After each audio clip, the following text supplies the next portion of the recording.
I'm sure a lot of you guys remember the old ceremonial hunting tradition of eating the heart out of the first animal you kill.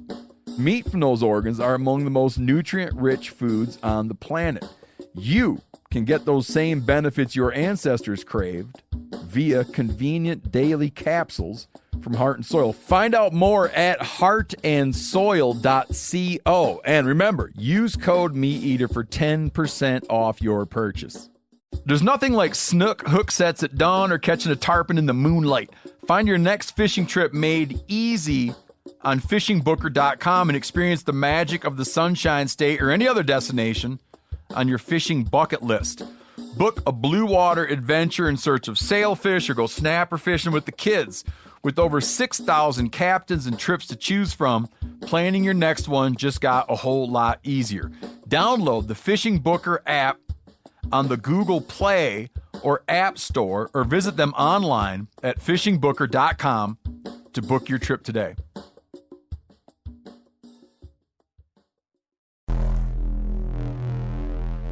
Welcome to the Wired to Hunt podcast, your home for deer hunting news, stories, and strategies. And now, your host, Mark Kenyon. Welcome to the Wired to Hunt podcast. I'm your host, Mark Kenyon, and this is episode number 416. And today, we've got Whit Fosburgh, the president and CEO of the Theodore Roosevelt Conservation Partnership, here to discuss the public and private land conservation-related policies, bills, and initiatives that hunters and anglers need to be watching.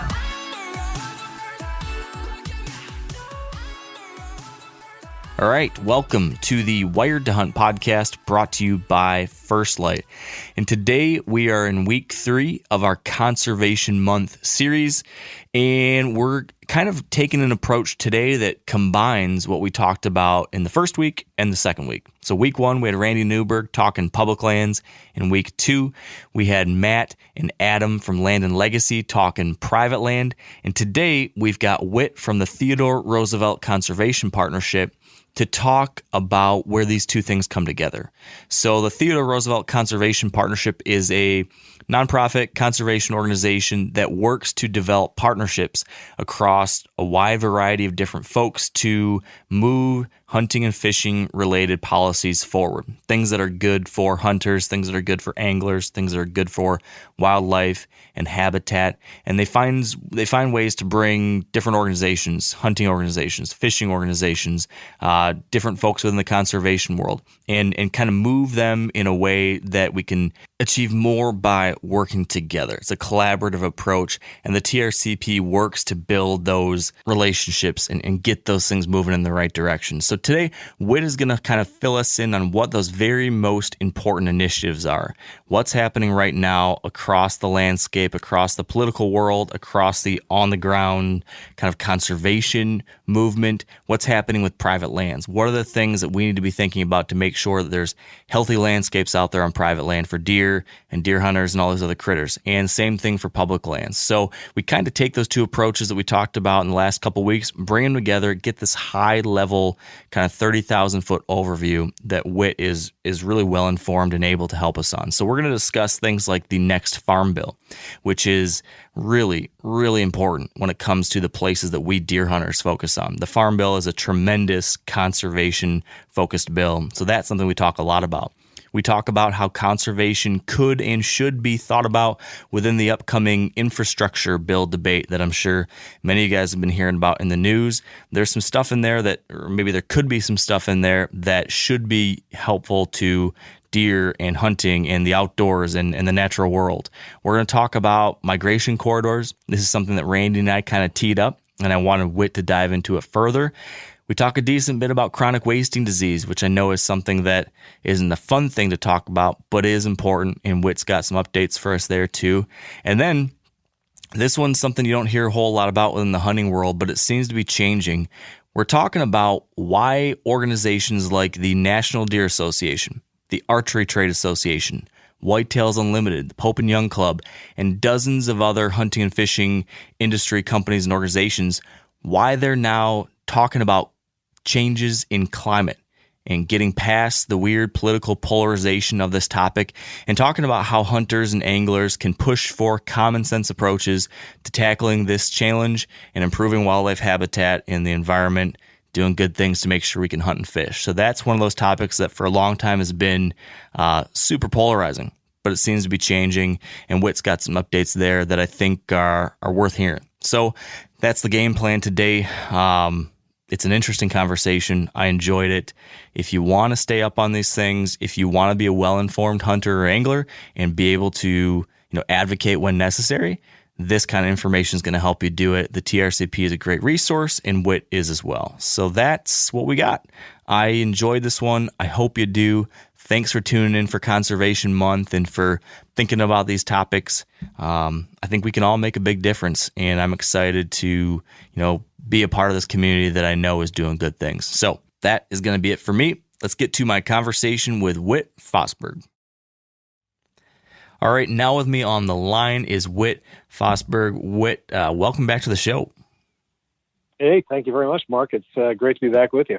Yeah, I always enjoy our conversations, and this one, maybe I don't want to say more than others, but especially today, it's just that time of year, at least for me, where a lot of conservation and environmental related things start popping up in the news, with Earth Day and everything. And it's just always, for whatever reason, this time of year gets me reinvigorated to be looking at this big picture stuff. So much of the year can be focused on this hunting trip or this fishing trip or this project or whatever.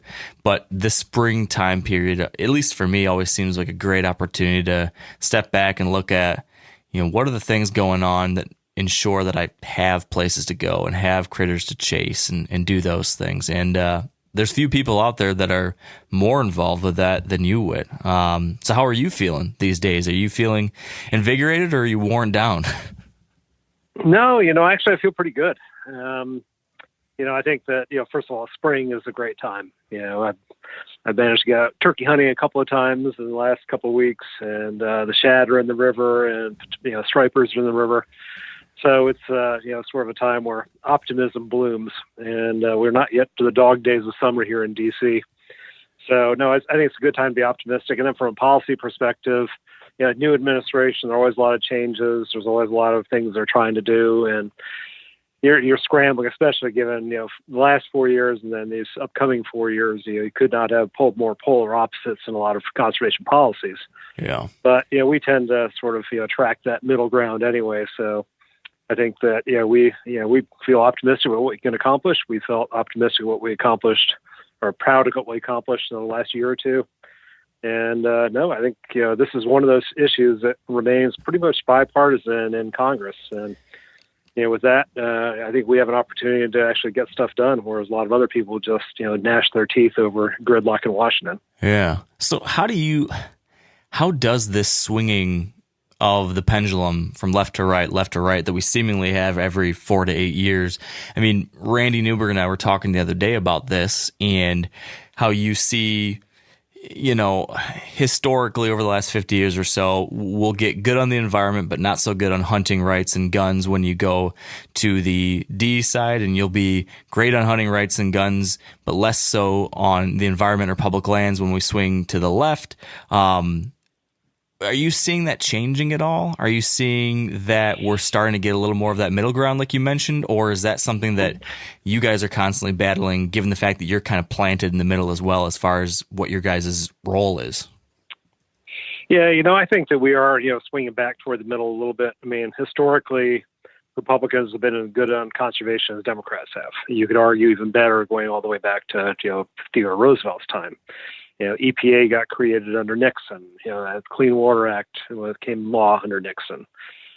So you have, there have been, Republican presidents that have a lot to crow about in terms of conservation. And it's really only been in the last 30 years where, you've seen that partisanship. And you talk about the swings that go from administration to administration. I mean, I think our main goal is to point out that, these should not be partisan issues. Conservation, habitat, hunting, fishing. These are things that ought to be bringing us together. And I think you've seen that in the last year. In the last 2 years, we passed the big Dingle Conservation Act, which, established a bunch of new wilderness areas and wild and scenic rivers, but also permanently reauthorized the Land and Water Conservation Fund. And then, in the last year, we got the Great American Outdoors Act that fully funded forever, the Land and Water Conservation Fund, and invested almost $10 billion into, fixing the maintenance backlog on our public lands, which could be, trails, campsites, roads, boat ramps, you name it, visitor centers. There is a lot of neglect on our public lands. And, we would even see it in things like, managing our forests. And I think that there's real opportunities here to sort of make some progress. And, those acts, Dingle Bill, Great American Outdoors Act, passed with overwhelming majorities, Democrats and Republicans. And I think that, then we also passed toward the end of last year, the America's Conservation Enhancement Act, which was reauthorized or created a series of on-the-ground restoration bills, like the North American Wetlands Conservation Act, the National Fish Habitat Partnership Act, programs like that are, sort of the, I'd say the basic building stones of our community. So Ducks Unlimited uses the Wetlands Conservation Act to restore wetlands around this country. Trout Unlimited uses, fish habitat partnerships to restore headwater streams. And I think that, we're seeing that kind of work embraced and expanding, and in a very nonpartisan way, which is great. And I think that, our goal is always going to be to make sure we have durable conservation solutions that don't genuflect back and forth every 4 years. And that was really one of the frustrations when the Trump guys came into office, was that, they immediately assumed anything that happened under Obama was bad, even the really good stuff, and jettisoned as much as they could. And it's just incredibly frustrating to have that. So one of our main, jobs we've been trying to do since well before the election was to, work with, the Biden campaign at that time, now the Biden administration, to point out, the really some very solid stuff that the Trump guys did on migration policy, on access, and try to not throw that out, but to build upon it. And all of it can be improved and it can be strengthened, but it's something that shouldn't, just swing back and forth because the other guy did it. And, that can be challenging in this environment, but, we've had a pretty good reception so far from the Biden folks. It doesn't look like they're going to throw out the migration executive order, a bunch of the access programs that the Trump guys did. And we'll see more in, time, but I think they are going to build upon that stuff. So, that's why we're cautiously optimistic right here. That's good. So what then? What's got you the most fired up? Like, is there one thing that you're either the most excited about or the most worried about? It sounds like a little bit optimistic. So what's the thing that you are the most optimistic about, maybe? Well, I mean, everything for the next 4 years is going to be, viewed through the climate lens. And, actually, I'm excited for our community to really engage in that, because the things that are good for climate, like sucking carbon back into the soils, the sequestration, the adaptation, the resilience aspects of carbon are really good for hunting and fishing and good for conservation. And if you look at the science on climate change, and I'm not a climate scientist, but somewhere in the range of about 20% of the solution is basically sucking carbon out of the atmosphere. And by far the best way to do that is through natural processes like, grasses and trees. And so I think we had convened our community for, multiple times over the last couple of years to really get everybody on the same page. And if folks want to look at, we have a website that's, I think I'll pull up the URL right now, make sure I have it right, but a website that lays out the position of our community on climate, saying, you got to reduce emissions, but you also have to have a major investment in, the on the ground, the carbon sequestration side. And, if you want to think about what that means, that is, things like reforestation. That is more land in agriculture, in conservation, and not in row crops. That is cover crops, where you do have some row crops. It is, barrier islands and better wetland systems that are natural buffers for hurricanes, floods, whatever it might be. They also clean the water and they provide great fish and wildlife habitat. So I think that when I think about it, and I'm excited about something, I'm thinking about how we can apply what our community wants anyway into this broader framework of climate and natural infrastructure. Yeah. Because I think it works really well as a climate solution, and it works really well for fish and wildlife and habitat. Yeah. Yeah, climate change is one of those things that has become such a political, I don't know if it's political football, but a flashpoint. Definitely one of those things that's become so politicized that I think a lot of people have visceral reactions just to the words climate change, and immediately feel like they have to retreat back to their camp. When they hear that, it's encouraging them to see, for myself at least, what you guys are putting out there with this Conservationists for Climate Solutions kind of initiative, and the fact that there's a wide array of organizations stepping up and saying, like, hey, let's set the politics aside. There is clear scientific evidence that stuff's happening, and we can make a difference to further, hunting and fishing. So, I mean, organizations like the National Deer Association, the Archery Trade Association, Backcountry Hunters and Anglers, Pope and Young, Whitetail Unlimited, Trout Unlimited, all these organizations have signed on to basically acknowledge this is a real thing that we need to think about, and let's put the politics aside and let's just work on some things that can help wildlife and wildlife habitat, right? I mean, that in itself is you're encouraging. Exactly right. Yeah, and I think that and listen, the polarization and the fact that this became sort of Republicans versus Democrats, became Green New Deal versus more coal. I mean, those sorts of extremes are not helpful. And so what we've tried to do is, it's called ourlandwaterwildlife.org, and folks can check it out, and is present this not in a scary way, but as something that makes, a ton of sense for the things we really care about, which is better hunting and fishing, cleaner water, better habitat, more biodiversity. I mean, to give you one example on this, a managed forest, like in private hands, absorbs about 7 times more carbon than our national forests do, because our national forests, we've stopped doing active management on so much of it. And to the extent that we can go back in there and take out those areas that have been, blighted by pine beetle infestation, and they're just going to blow up in a fire at some point, cut them, replant, create a mosaic of habitats to wilderness, roadless areas, early successional forests. I mean, that is good for wildlife, and that's good for climate. So I think that, it's, again, how you talk about it. I'm not going to go into the heartland and talk about climate change. I'm going to go in and talk about let's improving soil health through carbon sequestration. Let's go to Louisiana and talk about, rebuilding barrier islands along their coast and rebuilding wetlands to protect the cities. And yes, a carbon solution too, but it's also something that if you live along the coast of Louisiana, you're going to do because you're going to get flooded if you don't have it. And there's only so high you can build those levees. Mm-hmm. So I think that it's just really a different way of framing these issues. But in the long term, I think, we all want the same thing. Even if you look at Republicans in Congress, they've acknowledged that climate change is happening. There are a ton of Republican bills out there that would address it.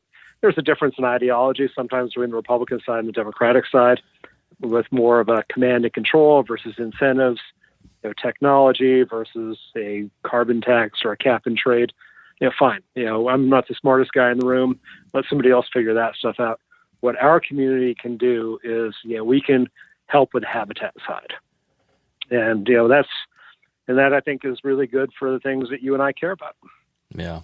So what would you say for hunters and anglers listening now, and this being something that, for a long time has not been top of mind, at least within the conversation within this community, where are we at on that? Is it simply, hey, let's start paying more attention to this and look for the creative ways that we can be a part of the solution? Is that where we're at? What kind of action should people be actually thinking about at this point, from your perspective? Yeah, so I think the first thing is to before you have sort of a knee-jerk reaction and some sort of, snarky comment on a website, take a deep breath, you listen, look at the science, have a discussion, because chances are you're a lot closer than you think you are in terms of folks on the other side that have been advocating something you tend not to believe in. And then in terms of what you can do, see this as an opportunity, engage.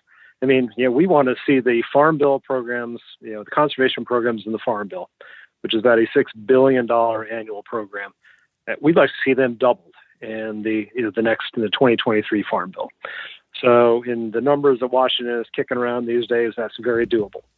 But if you think about twice as much land in conservation out there, how can you, if you're a hunter or an angler, how can you think that's anything but a good idea? And we're not talking about, sort of converting our, premium croplands into, CRP. I mean, CRP and the other conservation programs are really designed for the more marginal habitats, which, unfortunately, we tend to plow up and put into row crops and drain the adjacent wetlands. And we got to get away from those incentives and instead incentivize private landowners to do what's right for the land and for all the critters and for the water and for soil health. And so even things like cover crops, you go on the eastern shore of Maryland, people have been doing cover crops for years, primarily because it was a solution for all the runoffs that are going into the Chesapeake Bay and really creating problems there. But you go to a place like Iowa, and the use of cover crops, is rare. So let's start thinking. And I'm not going to tell somebody in Iowa how to farm. They know that far better than I'm ever going to know it. But think about if we can incentivize them to do things like during the winter, put some other crops down that keep the soil in place and absorb carbon, and we'll make it worth your while financially. Yeah, let's think about that. Yeah. So again, I think going back to your original question, let's just not sort of back into our corners. Let's have a conversation. Let's figure out ways that work for us. And as hunters and anglers tend to be on the front lines of climate change. We see duck migrations being delayed, or geese not even getting down to the Chesapeake Bay. We see elk staying up in the mountains longer. We see brook trout home range in the Appalachians retreating every year. And you just can't ignore these trends. And so, listen, let's be a part of the solution instead of just, complaining about things. Yeah. And given the fact that there is momentum around taking action on some climate related things, like you just said, a lot of the priorities that we as hunters and anglers have also would benefit the climate. And so we kind of have an opportunity to ride the momentum wave to get some wins for things that we have previously historically always cared about. And then it becomes a win-win for all sides. So from that perspective, exactly. It makes a lot of sense. I mean, that's what gets me excited about the time we're in right now is I just think there are a ton of opportunities for our community in the years ahead. And we just have to, stand up and engage. Yeah. So you mentioned the Farm Bill. The next Farm Bill authorization is in 2023, right? That's correct. Okay, so we're somewhere around 2 years, year and a half, 2 years out from that. This is, I think it's accurate to say it's the largest private land related conservation bill that comes through every handful of years. Yeah. It's the largest conservation program in this country, period. Okay. I mean, we spend more on conservation through the Farm Bill than we do on all of our public lands combined. Yeah. So and from a pure dollar standpoint, it's the biggest, but that makes sense. I mean, 70% of the lower 48 are in private hands, and the majority of that is either in, farm or in managed forest. So it's it's a huge deal in terms of conservation. Yeah. So with this next one coming up then, what are the big priority issues or changes you want to see made? I know I know CRP is a big one, I'm sure. But could you kind of walk us through, as far as a hunting community, what should we be paying attention to and, writing to our representatives and senators and whatnot about? What are those big asks we have for the next bill? Well, I'll start even before the next bill. We have to get the implementation of the current bill, moving. I mean, we have CRP is down to almost about 20 million acres right now. It was a high of about 38 million acres, a couple of decades ago. And to say it's been dying on the vine is an understatement. There is another 3 million acres that are expected to basically rotate out of the program later on this year. So, and the reason that's happening is, and I'm going to be critical of the Trump administration on this one, is that they just, didn't care about the program. They were much more interested in just sending bailout checks to farmers to do nothing than investing in programs like CRP that work. So you had, limited signups. The signups that we had, were not offering, any decent incentives. The rental rates were too low. It just wasn't in a farmer's interest, to take his or her land and put it into CRP. And we have to make that program competitive now. We don't want to wait until the 2023 Farm Bill to fix it. Let's make some changes now. We think the current administration has extended the current CRP sign up, and they're going to come up with ways to basically increase the incentives to get more acres enrolled in that. And, if you're a pheasant hunter in South Dakota, you care a whole lot about CRP. If you're a deer hunter, that is your habitat too. Ducks, very important. But I think that, goal number one is to fully implement the current farm bill, which hasn't been done. And then two, as we're looking toward the next one, I mentioned an overall doubling of, the conservation title of the farm bill, going from about $6 billion to $12 billion a year. And we want to see things like incentive payments, for any of these programs increase. We want to see more long-term easements, in sort of critical wetland areas, for example.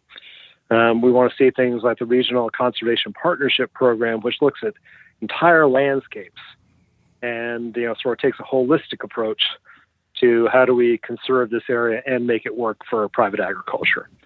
And so it may be a whole bunch of different things, from stream restoration projects to easement projects to, incentives for cover crops or whatever it might be. So I think that, all of the programs have their champions and have their merits. We just need more of all of the above as we look into the next, farm bill. And I think that we're already, sort of beginning that process of convening. We have about 25 groups underneath our TRCP umbrella that really care about farm bill. Ducks Unlimited, Pheasants Forever, Turkey Federation. And, we're already having those discussions about, okay, if we're king and we're going to come back in here and we're going to redraft this, let's not be wedded to the way we've always done in the past. Let's think about what works best, not just for fish and wildlife and water quality, but also for the farmer. Because if it doesn't work for the farmer, it's not going to work for our interests either. So we're having those discussions now. We'd welcome any input from folks out there about things they've seen that do work and that don't work. They can go to our website. We have a whole section on Farm Bill. Leave a comment. Andrew Earl is the guy who runs our ag program, aearl@trcp.org. Send him your thoughts about things you've seen that work and don't work, because now is the time to let us know what you're seeing out there and changes that you think would make some sense. And your listeners are all over the country, and a lot of them are in farm country and whitetail country. Yeah. We want to hear what they're hearing. Yeah. Hey, it seems like something like this bill, the farm bill that comes up over and over again, it's almost equivalent to something like the Great American Outdoors Act, which was a thing more public land focused, what was getting a ton of funding for backlogged maintenance, and which was securing funding for the Land and Water Conservation Fund. It was securing funding for really, really important, public access type initiatives. The Farm Bill secures funding for really, really important private land related conservation and access. You've got the voluntary hunter access program that makes so many places across the country available for deer hunters. Then, of course, there's a CRP program that you described, which puts really high quality wildlife habitat on the ground. And then all the other pieces of this puzzle that incentivize, quality wetlands, quality grasslands, all the stuff that we need to deer hunt, to duck hunt, whatever. It seems like this is on par as far as the positive impact it can have, but it just isn't as sexy. I think it's harder to get people fired up about a farm bill every 5 years, even though it could make a really, really big difference. Like, how do we? I don't know. What do you? Is there any truth to that, Whit? Do you feel like I feel like this still flies under the radar for the average hunter out there, even though it has so much importance? Yeah, Mark. I think you framed the issue exactly right. This is essentially a private land equivalent of the Great American Outdoors Act, of the Dingle Act. And it's that big a deal, and it happens every 5 years. But it's not clean and simple. The great majority of money out of the Farm Bill is the nutrition program, which is food stamps. And there's a reason for that, because there was a compromise reached long ago, where you did that, you wanted something to help urban, congressmen and members of the Senate, and you want to have something that would, benefit, the rural farmers. So they lumped, both the nutrition assistance and, the conservation programs and the rest of the traditional farm programs all in one bill. So, the noise is always about, how much money we're spending on food stamps, or how we're subsidizing corporate farms, or things like that. And the benefits, especially on the conservation side, you just don't hear about those. And I mean, it's obviously a huge deal, for our community, for our partners, but more broadly, it's you're exactly right. It's something that's much more difficult to get your arms around because it's such a beast. Yeah. What's the time frame when it comes to influencing the upcoming farm bill, as far as, not folks that are working within the policy landscape and industry, but folks like me who are just out here who want to place a phone call or send an email and start trying to make sure that our representatives are on board with this? When is that? Is that in 2022, or when do we need to start making a ruckus to make sure good things are put into this? Well, I mean, start making a ruckus right now with things like, if you're pissed that land just keeps seeping out of the conservation reserve program, for example. Don't wait till 2022 or 2023 to talk about that.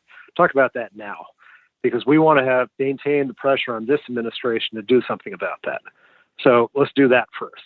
Second is, if you have, we will sort of be gearing up our advocacy for the next farm bill, probably, late this year, early next year, and full.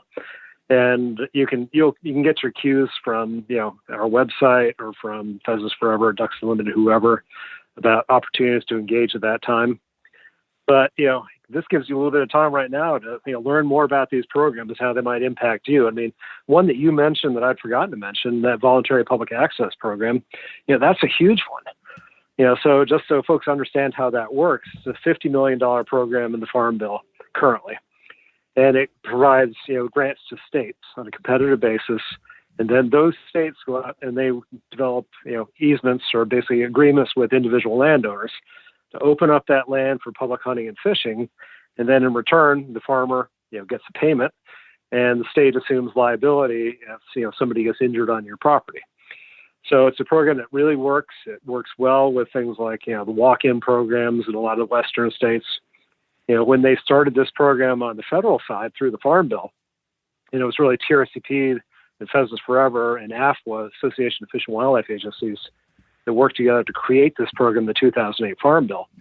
But because of their money now exists, you've had these types of programs start up in states like Massachusetts, Connecticut, Pennsylvania, which you don't think about as traditional farm states, but are states where access can be pretty challenging. So what we want to see again, we have a report on our website that lays out some of the success stories around this program that gives folks an idea of how these work. But now is the time to start advocating for more of that, because we're trying to figure out ways to keep farmland in farmers' hands and not see it turned into condos or Walmarts or anything else. And this is another way that a farmer can get revenue coming in addition to whatever they're doing on the crop side, in addition to CRP or other conservation programs they may be enrolled in. But to the extent that, this makes it easier for them to stay on land and gives us more opportunity to hunt and fish in good places, this is a win-win. Yeah. Yeah, it really is. And there's probably not any other issue that is impacting more hunters right now from like a really ground level than access. I mean, everyone's talking about access these days. Everyone's talking about how overcrowded some places have been feeling as we've had increased participation over the last year. So, I mean, you're looking for more access opportunities like this can give us. I mean, there's no knock against it as far as I'm concerned. So let's really hammer that home for sure. Yeah, and I think a lot of the criticism about there are too many people at trailheads, too many people in certain areas is all very true. But that's in part because we have lost traditional access for a long, long time. In the old days, in the West, you could knock on anybody's door, cross their land, access that national forest behind you.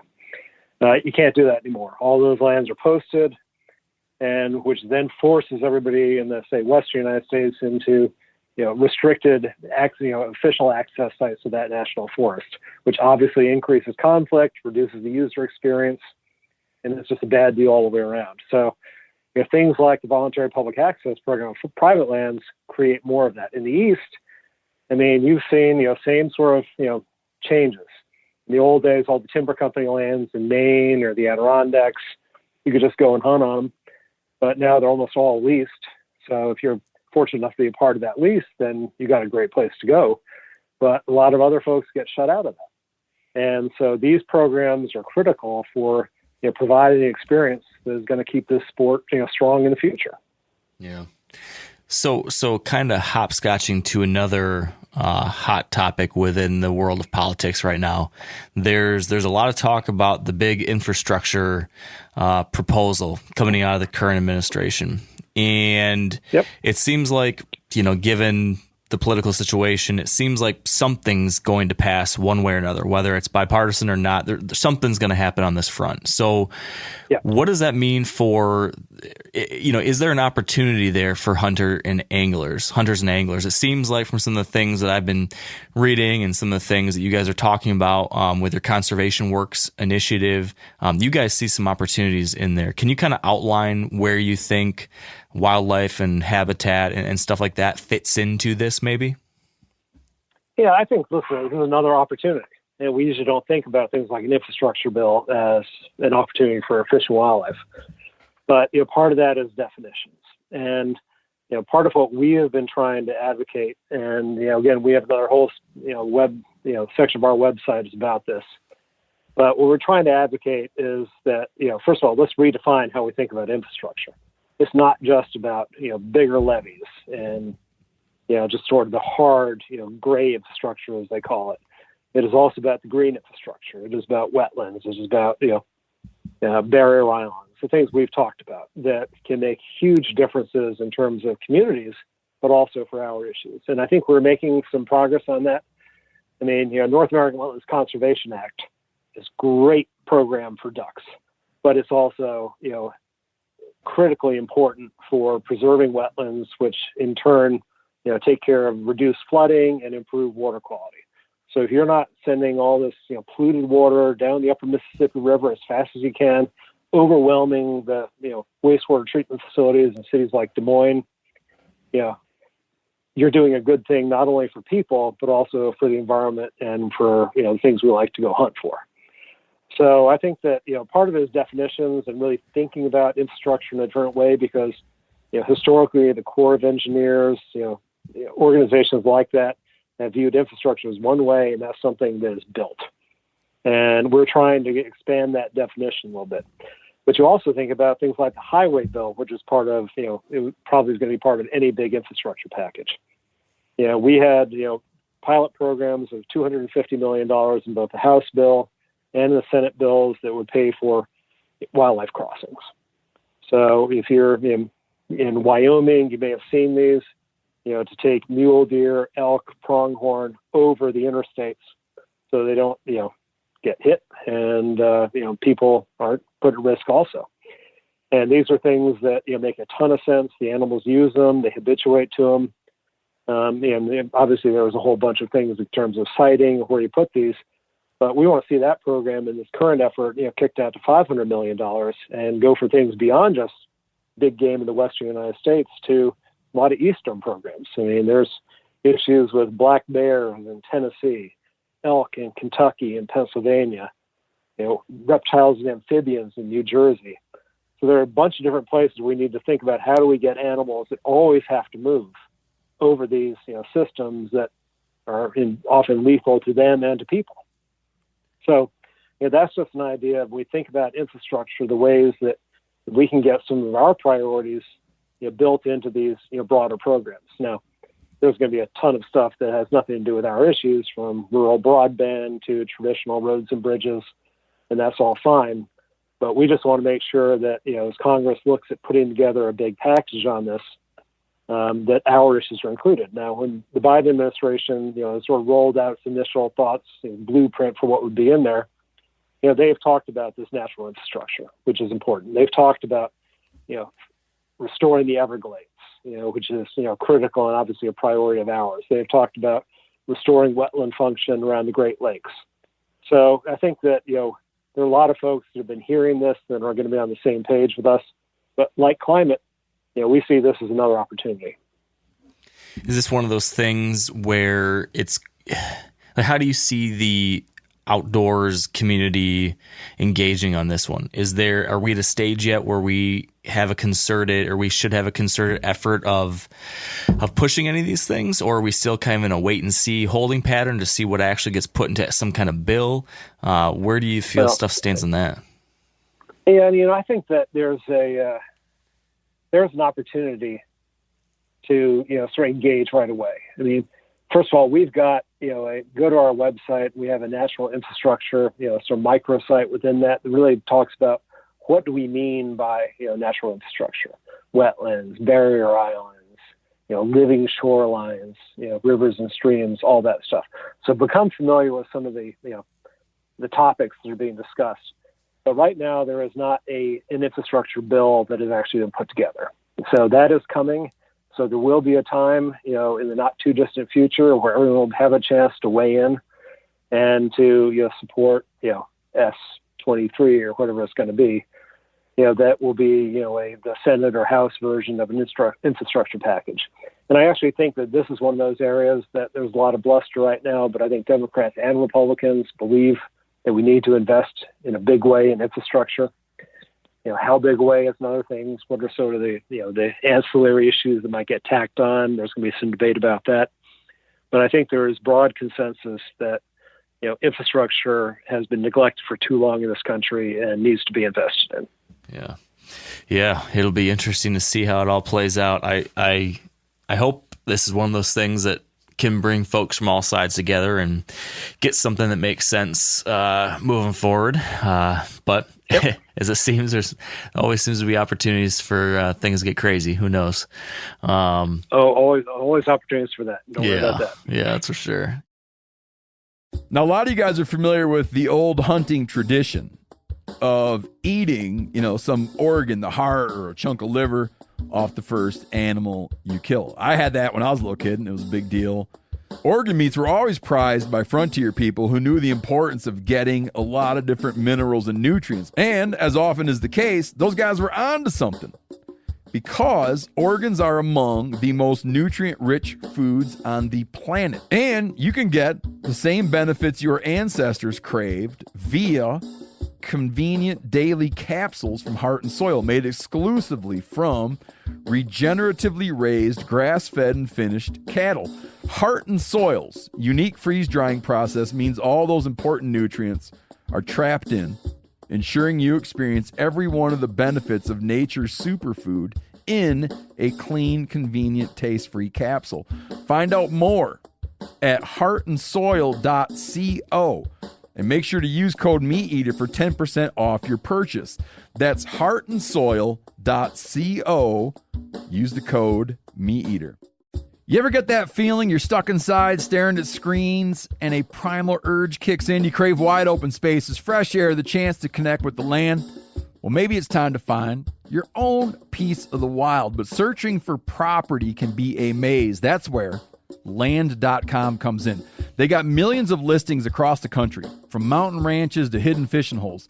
Their search tools are like a seasoned guide helping you narrow down what you want. Land.com isn't just about buying and selling. It's about finding a place to hunt, fish, explore, or simply sit by a campfire and listen to the crickets. So head over to Land.com today to turn one day into today, because trust me, there's nothing quite like the feeling of standing on your own piece of earth. You mentioned another thing I want to talk about, which was these migration corridors. I've been kind of personally becoming more and more fascinated with corridors and connectivity and a lot of these ideas around kind of island ecosystem impacts and how that is starting to happen across, actual contiguous land, so there's a lot of ideas about how wildlife populations adjust and live and thrive or don't thrive on actual islands in the middle of the water, but also that stuff seems to translate to, areas where a wild area essentially becomes a de facto island because it's surrounded by development or whatever. So something like a mountain range surrounded by a desert, or the greater Yellowstone ecosystem surrounded by increasingly, more development, cities, etc.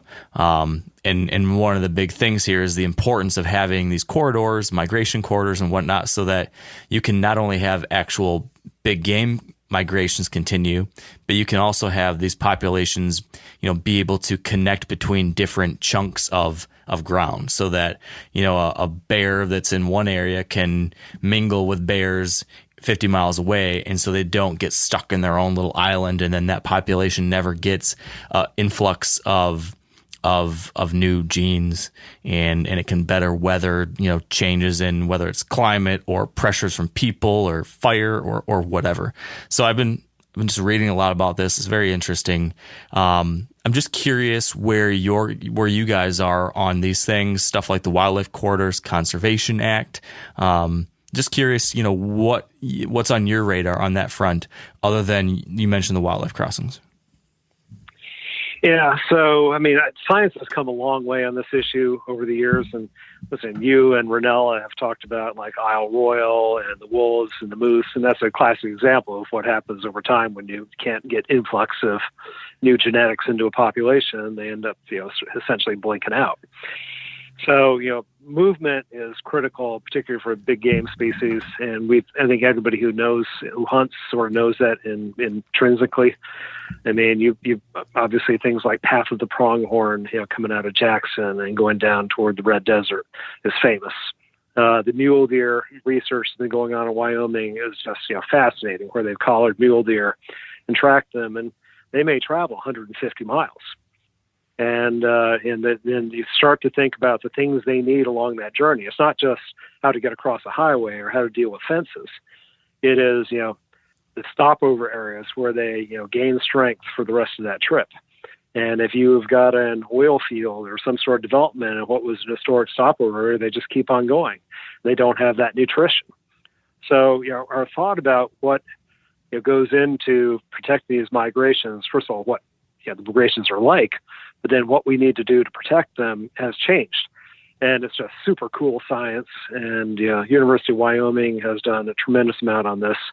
And National Geographic has, and a variety of scientists. And it's super inspiring, and it's something that the broader population can connect to as well. And you talk about bears, my camp in the Adirondacks, there is a whitetail migration every year. Come right around Thanksgiving, as it starts to get cold and deep snow, they essentially, leave our property, head down, cross the Hudson River, probably a 20, mile, give or take, migration into an area where they've, I guess, historically, wintered over the years, and then they move back in the spring. And it's one of those things that the only reason we know about it is because we've stumbled upon it hunting.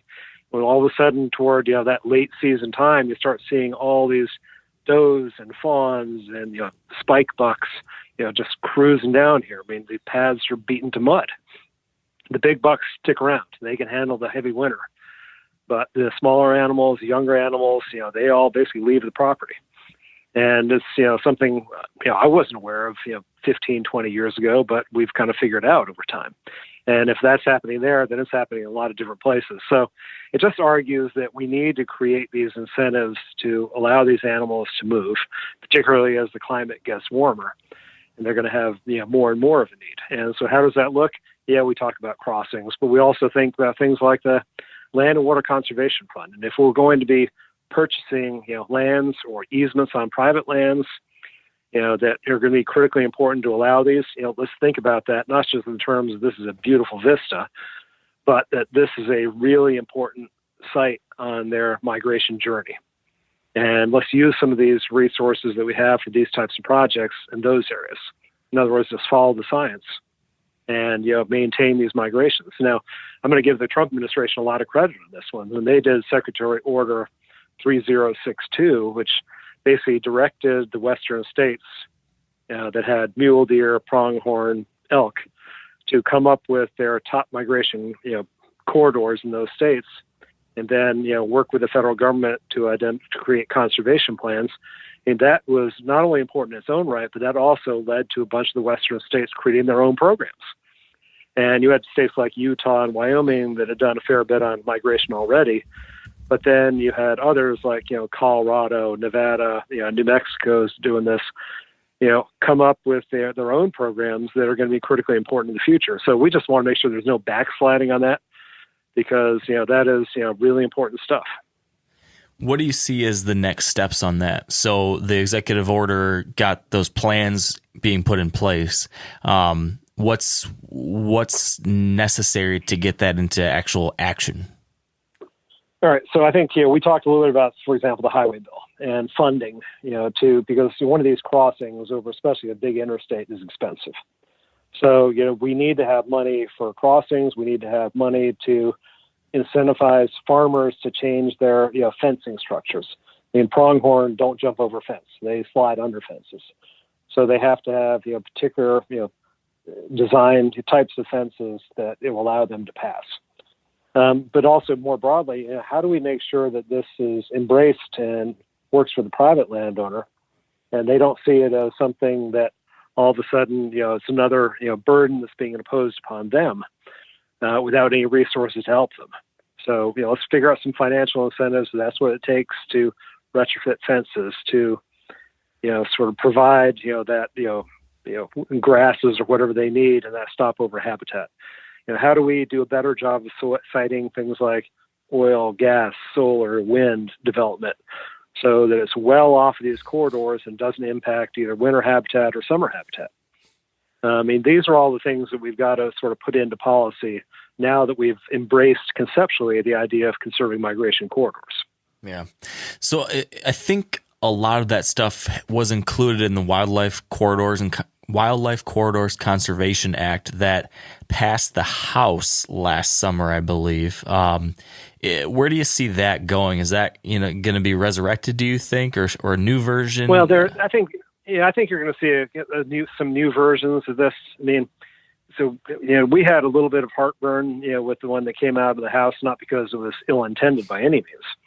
But, in my mind, the last thing we need is another federal designation of migration corridors, we've seen it from other, top-down solutions, from Washington that are not, received well in the West. They think it's here we go again, Washington, D.C. telling us how to do our business. And I just think that, if what we're doing right now, with the, incentive-based approach to corridors is working, we ought to expand that. And if we turn it into a, quote, federal program, we risk, sort of the traditional black helicopter crowd that he thinks, here they come in, this is a stalking horse for, for getting into my land. And it's just going to create controversy. Well, I don't think we need it. Honestly, I just don't believe we need to have, sort of a federal designation of migration corridors. Let's incentivize the states and private landowners to just conserve these corridors. And that's the place where I think the federal government can play, the biggest role, and not necessarily in designating corridors. So then for us on the ground, it then becomes kind of pointing our advocacy towards our state departments, DNR, whatever like that, to make sure they're knowing that we care about these things too? Yeah, absolutely. This is a partnership between the feds and the states. But ultimately, the states have primary jurisdiction over managing wildlife in this country, particularly if it's not a migratory bird or if it's not an endangered species. So, they're going to be the primary ones in charge of making sure we've got plenty of white-tailed deer, mule deer, pronghorn, elk. You name it, all those species that move. So a federal government program is great if it, helps the states achieve that same conservation goal too. So again, I think that it's got to be a partnership. It's got to be across, multiple federal agencies, multiple states. Wildlife don't recognize state borders. So you also it doesn't work just to have one state doing it and not another state. So again, I think that the federal government can lead and provide incentives, but ultimately, I think most of the rubber is going to hit the road at the state level. Yeah, yeah, man. And I also should have mentioned too. You talk about next steps. Two critters that were left out of the Trump program were moose and wild sheep, and mostly for political reasons. So we would love to see those, added into the, sort of the federal designation in terms of priority for these, Western migrations. And then also in things about, obviously connectivity is not just a Western issue, but how can we create a program that incentivizes states in the East to do the same thing that we're doing in the West right now? So I think those are the other things looking forward we need to be doing. Yeah. What's the story on moose and sheep? Why did they get the political shaft on that one? Well, there's been, a lot of, the sheep growers out west have, there's been a ton of conflict with domestic and wild sheep, because obviously wild sheep don't do too well when they bump into domestic sheep from disease transfer. Yeah. And so, there's been, really the way you're going to conserve wild sheep in the West is to keep them separated from domestic sheep. And to the extent that we're allowing those animals to move, say, between mountain ranges, there were a lot of private landowners that saw this as something that, was going to, not be in their interest, the sheep growing industry. So I think that's where most of the pushback came from. Gotcha. Okay. So another big picture issue that I'm intrigued by and interested about is the whole 30 by 30 initiative, which has been kind of a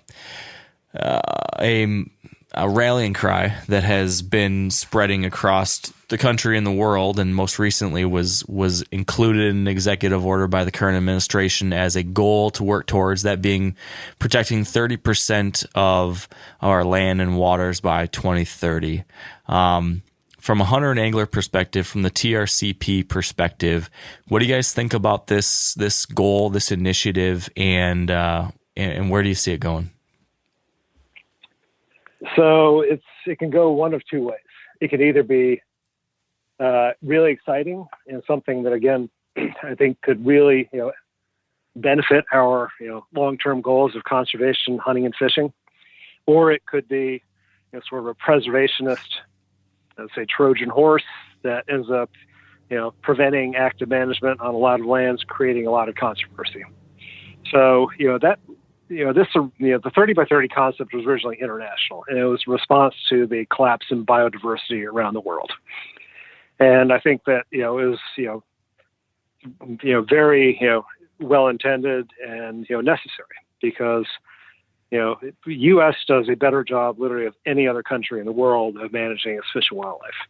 But if you go to Africa, Southeast Asia, a lot of other places, it is very different. And you're going to be seeing, South America extinction on a very large level. We're already seeing it. So as this gets transported to the U.S., there was already been a debate between, and actually you use the word protect, and the word that actually was in the Biden executive order was conserve. And that was the reason behind that. And there were, us and a bunch of other groups saying that if you're serious about biodiversity, about conservation, about climate, you can't just draw lines on a map and just say, people basically are not allowed in there and we're never going to touch that area. Because, we've done that in a lot of places. And listen, I love wilderness as much as the next guy. But what we need is a mosaic of habitats in this country. We need early successional. We need mid-successional. We need late successional forests. We want to make sure that private landowners are embracing and are part of the solution to achieving that 30% goal. What that means is conservation easements, long-term easements under the Farm Bill. I mean, the threat is not, somebody, grazing some cattle someplace. The threat is land being converted from native grassland to row crops, from open space to condos. And that's where you really lose the biodiversity, and that's where you really lose conservation. And we've been winning the battle so far. We had the executive order that came out of the White House specifically used the word conserve and launched a stakeholder process that includes private landowners to talk about what are going to be the definitions around conservation as we think about achieving these goals by 2030. And I think that's a very positive step, because then what we're doing is we're thinking much more broadly than just drawing lines on a map and protecting areas from the humans. The humans have always been a part of the environment. We're always going to be. And, I think, as you look at a place like Indiana, where the ruffed grouse has now been listed as a threatened species in the States. It's not because they've been overhunted. It's because we no longer have cutting any wood out there. And we just don't have those early successional forests. So I think as we think about this, particularly in a biodiversity frame, I think this, again, is going to work in our community's interests if we engage and if we talk about, the broad, conservation benefits that go beyond just wilderness and monuments. So in in a best case scenario, you would like to see this measured not only in, number of acres that are protected as parks or wildlife refuges or wilderness or anything like that, but also with private lands that are under conservation easements. What else? And maybe not even permanent conservation easement. You could be a 15-year CRP contract. I mean, in my mind, that's protected. I mean, it may not be in 15 years, and we have to readjust. We have to go back in and work with that landowner to re-enroll those lands. But in terms of sort of heading off the species collapse, of getting more land into better management, of dealing with our climate goals, our infrastructure goals, these all work together. Yeah. So I think that the private landowners have to be a part of the solution on this. I think that working lands on our national forests need to be a part of it. I mean, nobody wants to go back to the good old days of clear cuts everywhere like we're seeing in the spotted owl wars. But we've moved on as a country from that, and you can have active management and manage for early successional species on our national forests, and have that land be considered conserved. In my mind, because it's not going to be developed, and it's going to be producing broad benefits from the species to climate. Yeah.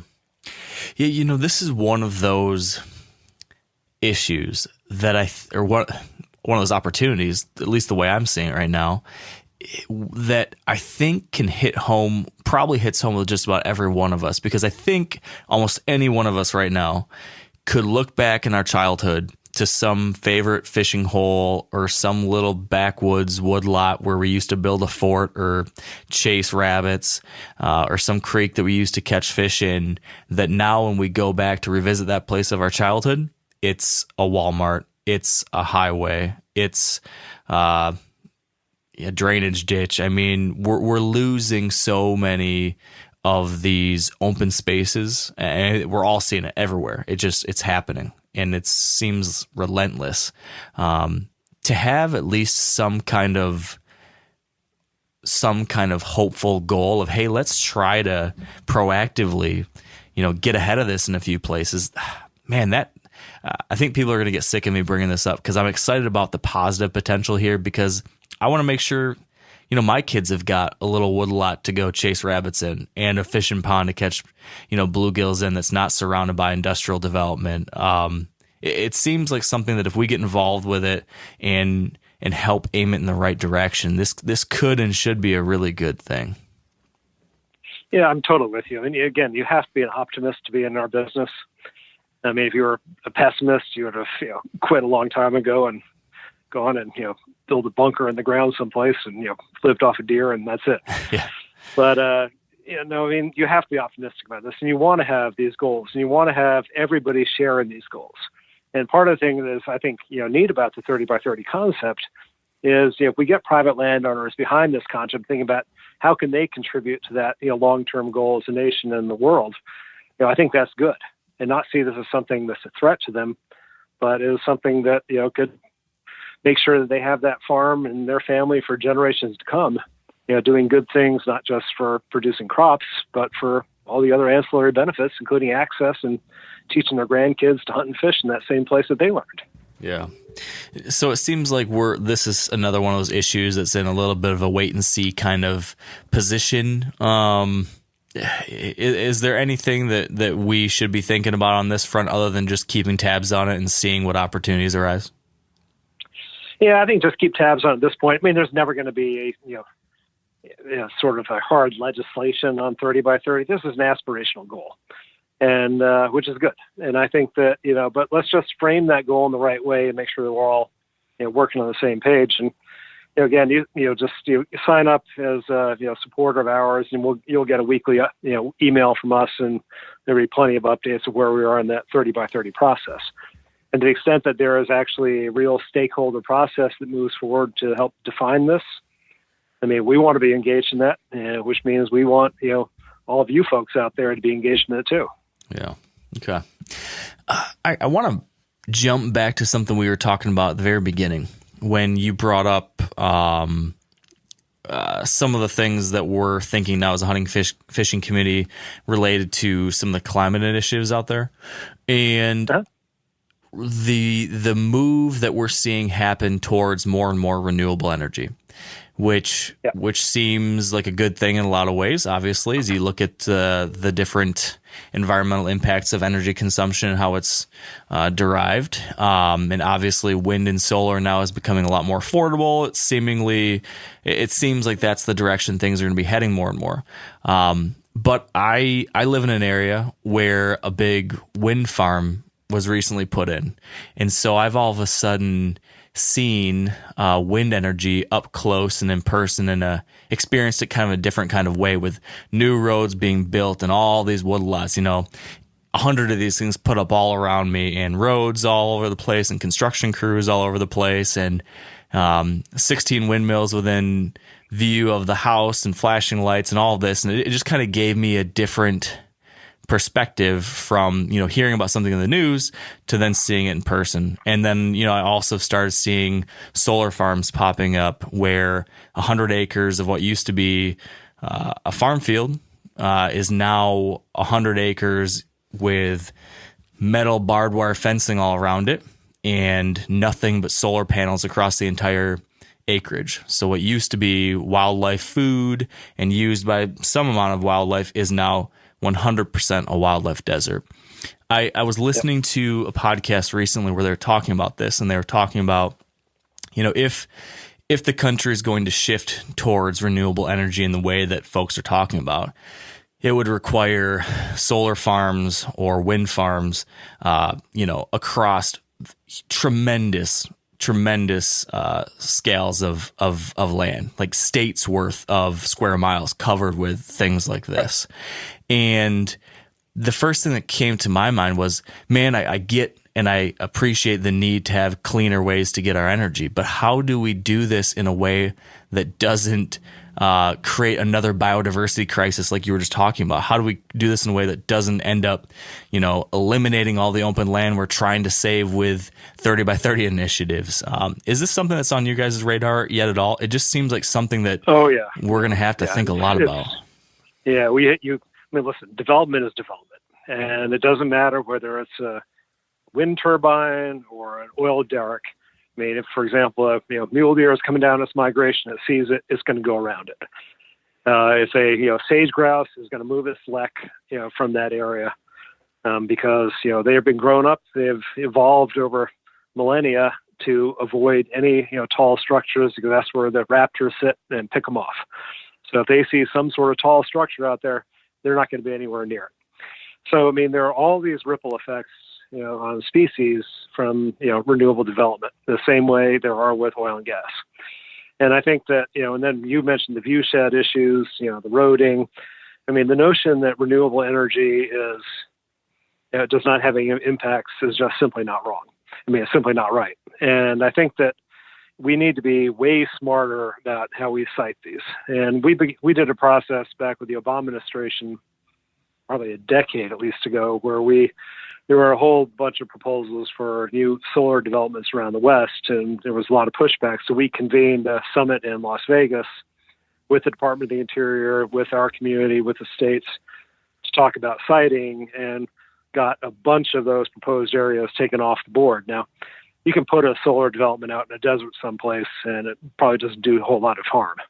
And there are probably good places for it, and there's always going to be some sacrifice, if we want to have energy, period. So I get that. We've seen some research recently that, offshore wind tends to be good for fish, provides some underground structure, underwater structure. It keeps the commercial fishing out. And over time, you're going to have stronger, fish populations and better recreational fishing. So there are places where this can be done. It can be done well. I mean, I just flew in from a business trip on Thursday. And you just fly into a place like Washington or out of a place like Atlanta, and you look at all those enormous big boxes with nothing on top of the roofs. Right. I mean, all of that ought to be solar. I mean, give me a break. Yeah. I mean, why are we developing, virgin land out there when we have all these areas that we can incentivize to, put solar in our communities where we live, which also, by the way, decreases transmission costs substantially. So I just think that we have to do a better job. I mean, because the issues that you cite, where you're seeing, people are seeing all over the place, and I think we have to Listen, I'm all for clean energy, but I am not for, sort of spoiling places, wild places, at the altar of renewables. Yeah. It's kind of like throwing out the baby with the bathwater kind of deal. Like you're trying to solve one problem, but you're making a whole nother one. So there's got to be some kind of better way to look at it. And plus, we've got to look at things like, small nuclear. I'm sorry, but that's probably about as clean as you're going to get. Mm-hmm. And, I think the technology may not be quite there yet, but it will be. And we're going to have to, make some sacrifices. And I think things like that are definitely going to be part of the mix, down the road. And honestly, I think, probably have a lot more potential than, vast wind farms every place. Yeah. It's going to be something to keep an eye on. That's for sure. It seems like the winds of, to shamelessly use a pun, the winds of change are blowing on this front. And it's something that I think if there aren't some loud voices cautioning folks to do this in the right way, we could end up being, just in as much trouble as we would be otherwise. And I hope that's not the direction things go. So listen, we're also, because now that this is so much in the conversation, the technology is just going to improve, from battery storage to solar panels to new wind turbine designs, that don't chop up birds and bats. I just think that, technology is on our side here, and we just can't be, satisfied with what we're seeing right now because it's got to get better. Yeah, definitely. So moving on from fun topic to fun topic, how about we talk about CWD? There's another fun one. Yeah. Well, I know you guys are placing an emphasis on keeping chronic wasting disease in the conversation. It's one of those things that I know deer hunters have. I think there's been some fatigue, which is unfortunate, but at the same time understandable. And I honestly sometimes gosh, I hate talking about CWD too. But I know this is something that we have to keep an eye on. Can you give us an update on what you guys are seeing on that front? What are some of the important moving parts right now? So, as you know, and as a lot of your listeners know, there was, when CWD first popped up, there was pretty strong funding from Congress that went out to the states for surveillance and testing. A lot of that dried up around 2011. And so what we've done is we try to get that funding stream, reinstated, so the states actually have the ability to go out there and test animals to find out the extent of it right now. And, we've been, blocked by the captive deer industry along the way, which honestly would prefer people not know where it is. But we got, $5 million in last year's bill. We're going to get more than that into this year's appropriations bill. We also have been focusing on the research side because there's still a lot of questions about, transmission pathways and, how you can get rid of it. So we got about $45 million tucked into the coronavirus relief bill at the end of last year for, research into wildlife-human disease interaction. And obviously part of the focus of that is things like bats and coronavirus. But, it's also going to be used for CWD research too, because, if CWD ever does jump from wildlife to humans, it will be 100% fatal. It would be Creutzfeldt-Jakob disease, the mad cow disease, and we can't have that happening because, the place we've really seen growth in the hunting industry in the last decade has been in that whole, the food, side of it. And people wanting to harvest their own clean, non-GMO, locally sourced protein. And if people all of a sudden start thinking it's not going to be safe to eat venison, then it will change hunting as we know it without any question. So we just think there has to be a big investment in this. And, folks like Senator Martin Heinrich will be proposing legislation shortly that will dramatically increase funding for surveillance and testing going out to the states. We think it'll be about that $50 million range is what we need. The scary thing is that, basically nobody has been doing surveillance and testing over the last year because of coronavirus. So we don't know what's happened, where it's spread. And I think a lot of states honestly are afraid to look because, where they figure they haven't had it in the past, they are wondering if they do have it now. So we got to get past that. We need good data. We need hunters to be a part of the solution. So if we have the state fish and game agent says we got to knock down a population someplace, we are the best people to do that, not sharpshooters. So get out there, work with your state fish and game agencies. But, what we're really focusing on right now is, the research, is surveillance and testing funds for the states. And then we also want to make sure the Department of Agriculture, gets on top of the herd certification program, which right now I think just gives really, captive deer industry and others, a false sense of security, because it just keeps popping up in these certified, CWD-free facilities.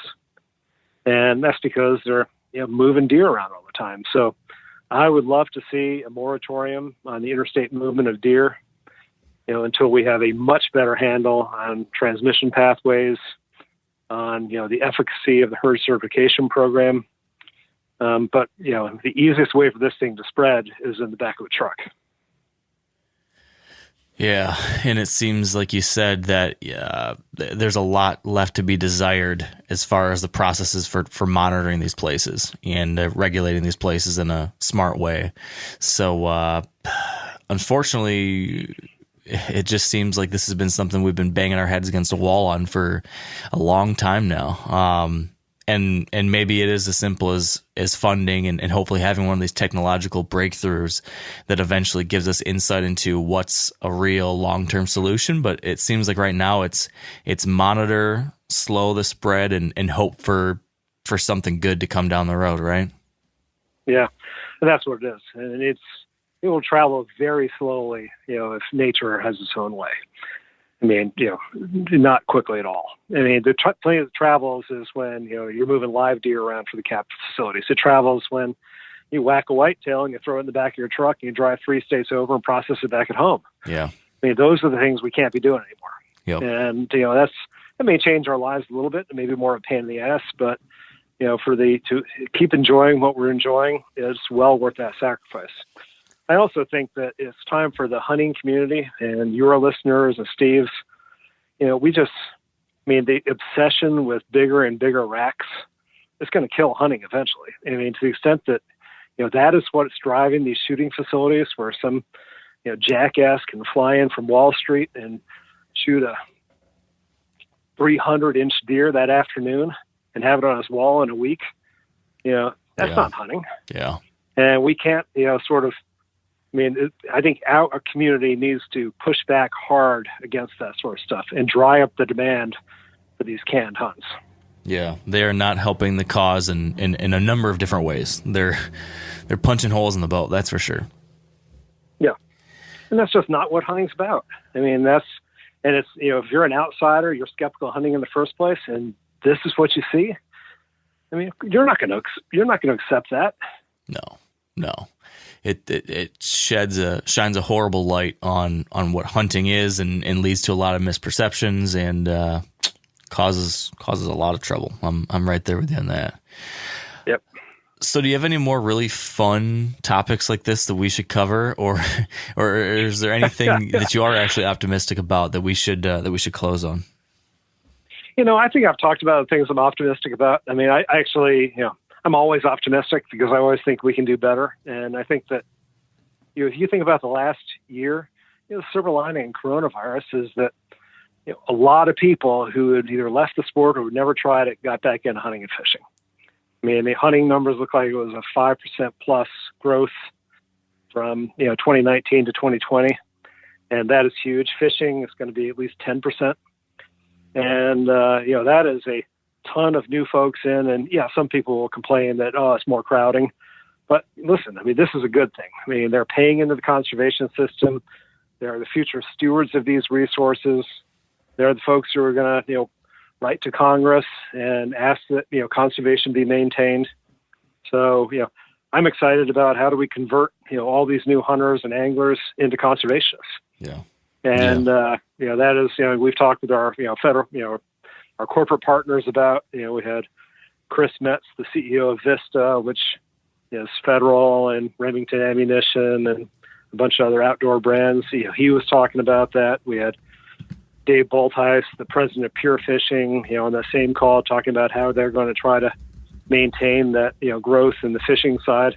But that's exciting and that's fun. And that's, after years of just seeing these declining numbers, this is, I think it's pretty cool. And I think it's something else to get excited about. Yeah. That is, like you said, the silver lining, and definitely an opportunity. I mean, it's a thing that's probably, I don't know. It seems like this is a once in a generation kind of upswell that we have here that we either take advantage of or we let recede back into the past. So hopefully it's something where we can help these folks connect. You know how hard it is to get into this sport if you're not from, if your father didn't show you how to do it or your mom didn't show you. I mean, so I think it's incumbent on all of us to embrace these new hunters and anglers and welcome them in, teach them the ethics, teach them the proper way to do things, teach them about, if you see somebody's truck there, don't go into that same area, go someplace else. All these things that they may not know on their own, but, they're not going to learn unless we embrace them and teach them. Yeah. Yeah. Very true.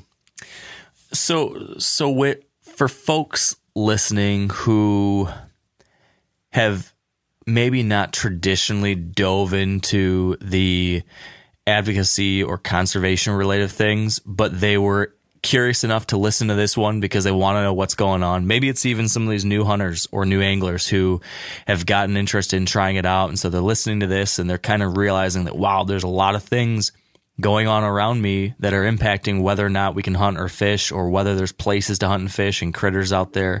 For somebody like that who now, kind of wants to take another step, not in taking action, but in learning, are there any books or films or documentaries? Is there anything out there that has inspired you or that you might suggest folks check out if they want to kind of broaden their horizons on these types of topics? Well, I mean, first of all, you and I have not talked about this. This is not a shameless plug, but they ought to read your book, That Wild Country, which really talks about, sort of the public land experience, which, a lot of hunting and fishing in this country takes place on. And I think you've made it accessible in that book and something that people can learn a lot from and be inspired from. Thank you. So I think that's, one place. But even go back to the early stuff. I mean, a Sand County Almanac with Alder Leopold is, reads as relevant today as it did back in the 1930s. Yeah. And it is, a phenomenal book about, the ethics of land and hunting. And I can't recommend that, heavily enough. Yeah. Go back and read a biography of Theodore Roosevelt, one of the, Morris biographies that talk about, building that public land network, among other things. Read, Tim Egan's The Big Burn, that really talks about, that period in the early 1900s when the forest fires were sweeping, and it was, the Forest Service and our public lands were really on a knife edge.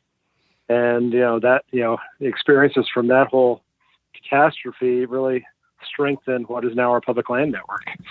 So I just think there's a ton of really interesting stuff out there in our community that, folks can, look at and learn more about. And I'm only scratching the surface, but, have your listeners in your comment section, recommend their favorites. Yeah. Yeah. I'm sure there's a whole bunch I have not read. There's a lot of good ones out there. That's for sure. Okay. Next kind of final thing then would be of all the things we've talked about a lot of far ranging issues or ideas that folks could be, possibly taking action on or thinking about or trying to help move the needle on. What's your top priority of everything we've talked about? If you wanted to leave our listeners with one thing that they should do something about right now, one action they should take, what would that be? Weigh in on CWD. I mean, that is a crisis right now. We need funding for surveillance and testing. We need to do the research. We need to stop the spread of this thing, because the consequences, if it does jump to humans, are catastrophic. That is the short-term one. I mean, it's not too difficult to know what we need to do. But then, longer term, I mean, it's, we have a unique system in this country, and engage. I mean, engage, in your local, national forest and its planning rule, engage in federal legislation. There are multiple, ways you can engage in things that make a difference hunting and fishing in this country. And a lot of them are not terribly sexy. But, if we as hunters and anglers don't stand up and support this system and maintain it, it's not going to be there in the future. Very, very true. And we're awfully lucky that other people did that in the past, and now we get to benefit from it. So I'm right there with you, Whit. We need to keep passing it on forward.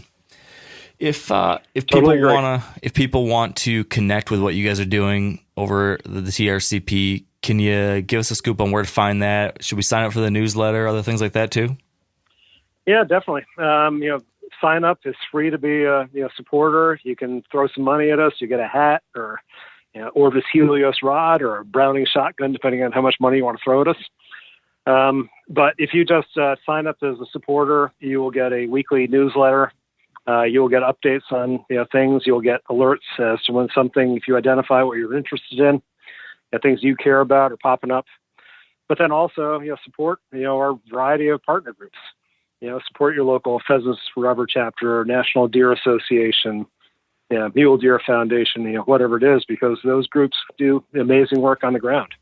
But if you want to find out more about us, you can go to www.trcp.org, and I think it's pretty easy to navigate our site and enjoy. Yeah.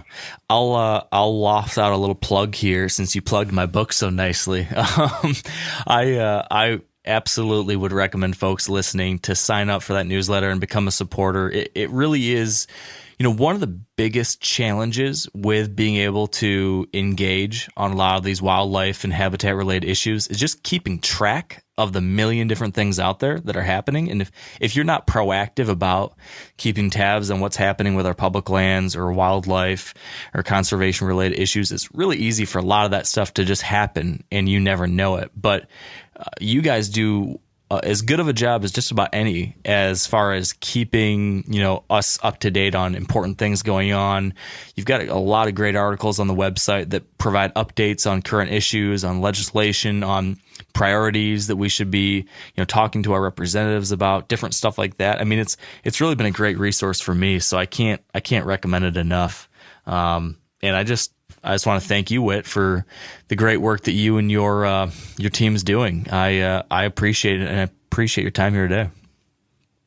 Hey, listen, I know we'd all rather be talking about patterning whitetails and things like that, but every now and then we gotta make sure we have that opportunity in the future. So thank you for raising the issues.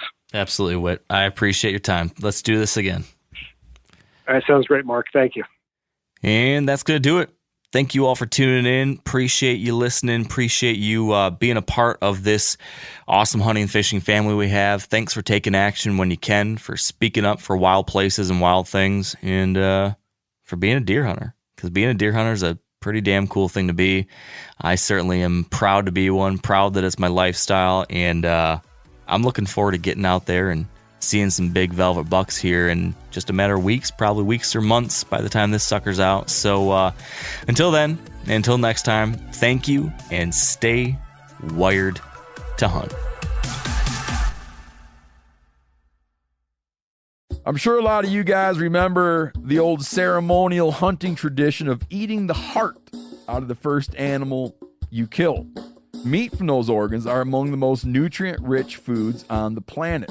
You can get those same benefits your ancestors craved via convenient daily capsules from Heart and Soil. Find out more at heartandsoil.co. And remember, use code MeatEater for 10% off your purchase. Hey everybody, listen up. I got mega huge news. MeatEater Live is heading back out on the road. That's right. Join me and the crew. Clay Newcomb, Cal, Yanni, Spencer's going to be there. Phil the engineer's going to be there. MeatEater Live, headed back out. Now, when you get every ticket, okay, every ticket you buy, you get a signed copy of our new MeatEater Outdoor Cookbook. This tour is celebrating the release of the book. Buy a ticket, get a signed copy, MeatEater Outdoor Cookbook, wild game recipes for the grill, smoker, camp stove, and campfire, which I'll point out is a $38 value. Here's where we're going to go. April 23rd, the Mesa Arts Center in Mesa, Arizona. April 24th, the Balboa Theater in San Diego. April 25, the Grove in Anaheim, California. April 27, the Crest Theater in Sacramento. April 29, the Union in Salt Lake City. April 30, the Egyptian in Boise. May 1, the Wilma Theater in Missoula. May 2, the Bing Crosby Theater in Spokane, Washington. May 4, Revolution Hall in Portland, Oregon. And May 5, last day of the tour, Pantages Theater in Tacoma, Washington. For tickets and more information, visit the events page at themeateater.com. Hope to see you at the show.